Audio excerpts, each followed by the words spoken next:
式煎雞翼嘅芒果奶，咁樣煎熟得快。今日分享一個唔需要太刺激味，但係好入味，最緊要係表面好似炸咁脆嘅煎雞翼方法，好正噶！雞翼買翻嚟咧就先咁樣處理一下，去一雪味先。之後嘅味佢咧就係改刀喺雞翼嘅中間辣一刀，但係唔好撇開嘅喎。再喺後肉嘅地方再辣一刀，變成一塊雞扒咁靚仔。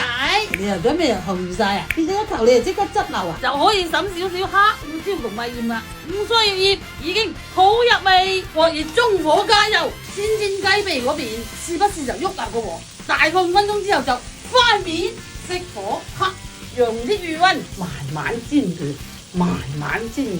就會保留到啲肉汁啦，呢個外脆內嫩嘅口感係咪好刷得？之後大家就咁食又得，覺得我咁整個小朋友好中意嘅香橙汁女又得，只要你煎好一隻雞翼咁就呢呢屈。